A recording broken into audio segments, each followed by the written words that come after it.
Hello, my name is Adam Keeling, and today I'll be presenting our research project titled The Fragility of Children's Online Privacy. Over the past decade, children have become one of the most active groups on the internet.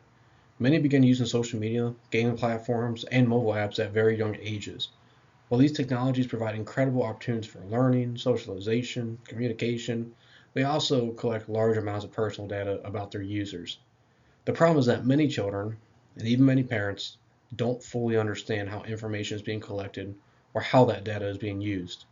Our research explores how aware children actually are of online privacy risks, what protections currently exist in law, and what changes may be needed to better protect minors in the digital world. Before diving into that research, I'll briefly walk you through the structure of the presentation. This presentation will cover several main areas. First, I'll explain why children's online privacy is becoming such an important issue. Next, we'll look at research showing how children understand online risk and how that differs from adult perceptions.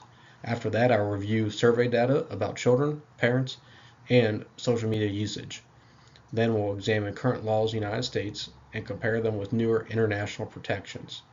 Finally, I'll discuss possible solutions that could improve privacy protections for minors. To begin, it's important to understand why children's online privacy has become such a significant issue today.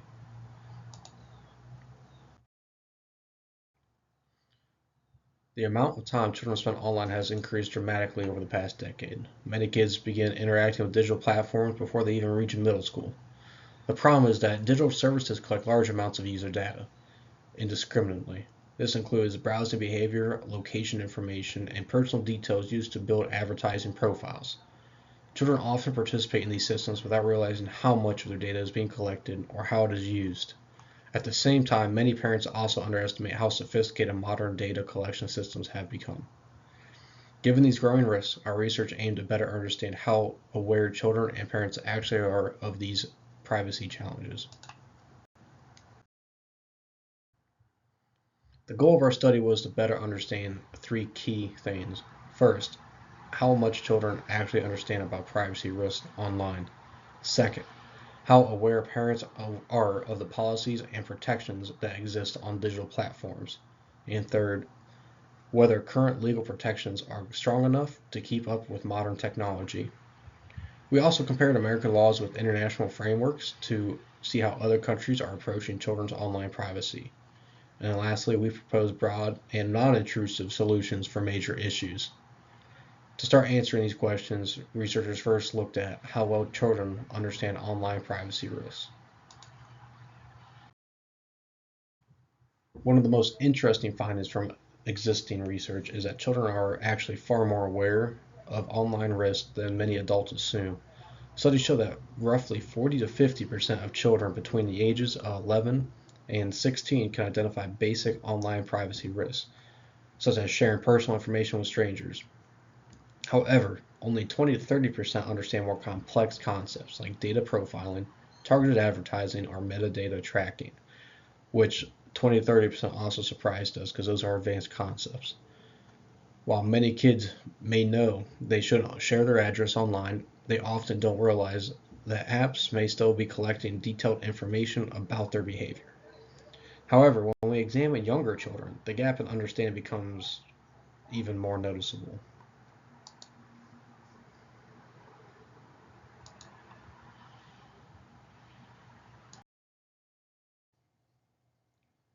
When it comes to online awareness for younger children, ages 6 to 10, many of them understand obvious risks like revealing their real name or sharing photos with strangers. However, they have little understanding of things like online tracking, recommendation algorithms, or targeted advertisements. Another issue is that age verification systems on many platforms are extremely easy to bypass. In many cases, children simply just enter a different birthday and gain access to platforms designed for older users. Beyond age differences, researchers also discovered that children often define privacy very differently than adults do.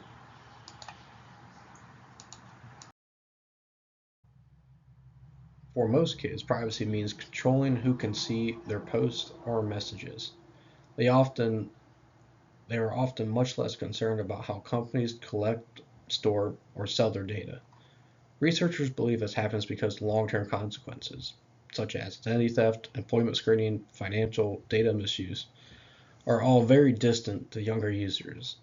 Interestingly, many children have said they wish online content had an expiration date, meaning posts or data would automatically disappear over time. To support these findings, several key surveys have been conducted examining how children and parents experience online environments. To better understand these behaviors, researchers have conducted several surveys involving children and parents. One survey that I've already mentioned a number of times was the UK Children's Survey, which found that kids identify basic risks but lack a deeper understanding. Some other surveys have also shown that as teenagers get older, their exposure to online risks increase. But one of the more important surveys was the McAfee survey. It was done on kids aged 17 to 18. And in the survey, 18% had experienced cyberbullying, 16% had experienced attempted account theft, and 14% reported misuse of personal data. One of the biggest drivers of these privacy concerns is the rapid growth of social media use among teenagers. Platforms like YouTube, TikTok, Snapchat, and Instagram dominate teenage internet usage. Many teens use these platforms every single day and spend multiple hours interacting with them. This level of engagement means that social media companies can collect enormous amounts of behavioral data from young users. This trend becomes even clearer when we look at how social media usage has grown over time. The graph shown here highlights how dramatically social media has increased among teenagers over time. As more young people participate in digital environments, the amount of personal data being generated also increases. This creates both opportunities and risks. While digital connectivity enables learning and communication, it also creates new vulnerabilities related to privacy and data security. With this increasing online activity comes a number of serious digital risks that children may encounter.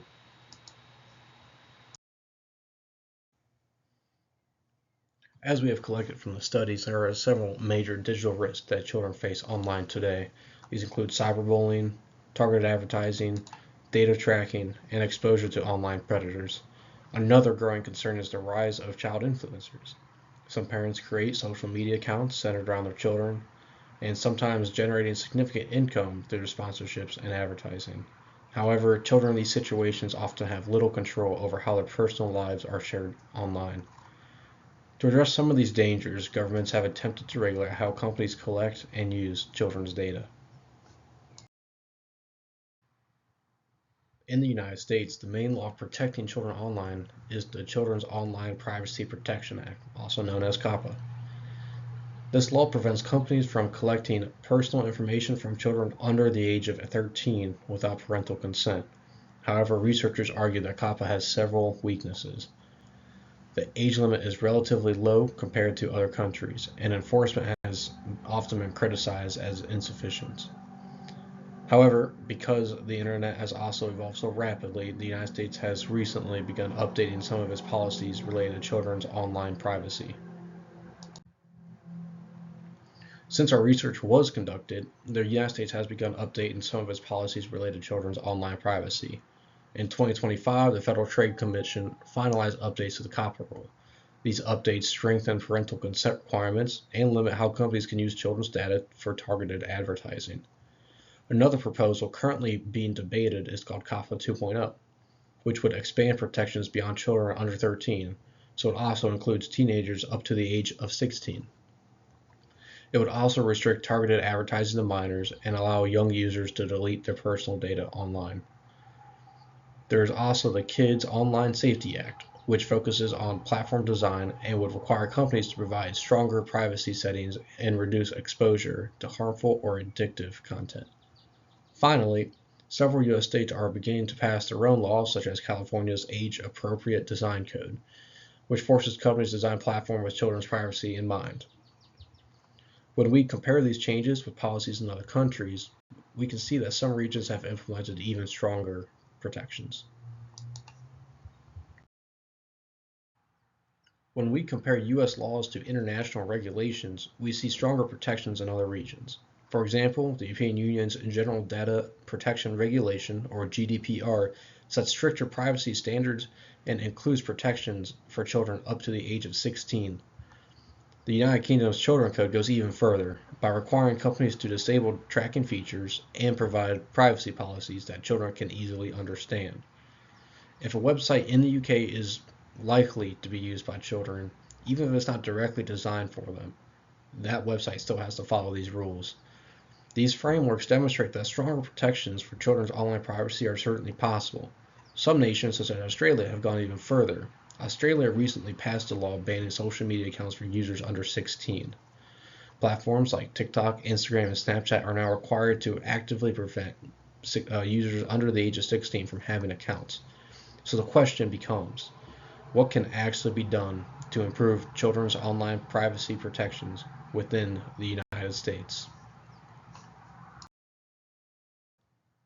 To address this issue, our research proposed several original improvements. First, the age threshold in COPPA should be raised to better reflect how young people use the internet today. Secondly, targeted advertising toward minors should be banned. And third, companies should be prohibited from selling or profiling children's metadata. Now, all three of those are currently being pushed in COPPA 2.0. However, we also propose new improvements that will further decrease misuse of children's data non-intrusively. We also propose stronger enforcement mechanisms, including increased fines and legal penalties. And finally, we suggest the creation of a dedicated children's online privacy and protection agency to ensure compliance and accountability. To wrap everything together, we can summarize the key findings and recommendations from this research. In conclusion, children today are navigating digital environments that are far more complex than previous generations experienced. While many young people understand basic online risks, their knowledge of data collection systems and privacy protections are still limited. Current U.S. laws have not fully adapted to the modern digital ecosystem, and protecting children online will require stronger legislation, improved enforcement, and better digital education for both parents and children. Thank you for taking the time to listen. If you have any questions, feel free to contact me or one of the co-authors on the email listed on the slide.